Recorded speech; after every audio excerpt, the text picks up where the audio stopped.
Whenever there is a memorial or feast day of a saint, one of the things that I like to do is to look up information on that saint and to discover what I can about the life of the saint.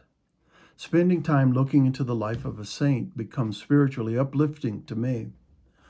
We can find in the accounts of the lives of saints information that we can relate to within our own lives. It is always interesting to see how prior to becoming a saint, the individual may have struggled. There is great value in finding out how someone who struggled with weaknesses in his or her life managed to turn things around. In looking into the life of a saint, we can discover what factors were considered in changing that individual's life from that of a sinner to that of a saint. If you take time to look into the life of Mary Magdalene, you will discover that there is not a great deal of information available. While there are things that you may find, many of those things are subject to doubt. What is verifiable, even with our own eyes, is that Mary Magdalene is mentioned in the four Gospels of Matthew, Mark, Luke, and John. Each of these writers talk about Mary Magdalene, although not in great detail. Contemplating the message regarding Mary Magdalene reminds me of an old Negro spiritual. The spiritual asks 3 questions. Each question begins with, "Were you there? Were you there when they crucified my Lord? Were you there when they nailed him to a tree? Were you there when they laid him in the tomb?" What is clear in looking at the life of Mary Magdalene is that she was there. She was there. She witnessed what they did to Jesus. She was there. She was there when they nailed him to the tree, to the cross. She was there when they laid him in the tomb. The spiritual does not ask if she was there when he rose from the grave. What can be said is that she was the first to see Jesus and to acknowledge that he was no longer in the grave. The story of Mary Magdalene is the story of a woman who was healed, who was cured, who was touched by Jesus. Mary Magdalene was an ardent follower of Jesus, a role that she took on until the very end of her life. Mary Magdalene may not have lived the best of lives, but she was changed by Jesus. The change that came about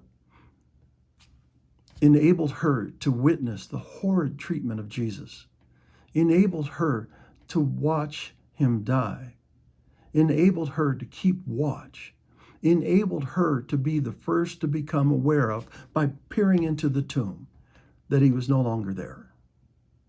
If there is a label that I can give to Mary Magdalene, it would be described in one word: witness. For she was there even when most of his disciples had left, even after all of those who lied about Jesus left, even after the guards and the centurions left. She was there after the rulers of the time had left. She was there after the chief priests had left. She was there to see Jesus' beaten and scarred body taken down from the cross. She, as a result of being there, was able to give witness in a way that no other person was able to do. What I learned from her life and her witness is this. First, life is filled with mistakes, with deliberate and other types of acts that lead us into the darkness of sin. There is also the fact that life, how we live that life, can change. A change certainly comes about as a result of Jesus Christ being in our lives. When our lives are changed, we have the ability to give witness unlike anyone else. We have the ability to be seen in a different light because of the change that have occurred in our lives. Although Mary Magdalene did not write about her life changes, she was able to give witness to the changes in her life because she was there. We too can give witness to the changes in our lives by being there. We don't have to be there with an abundance of words.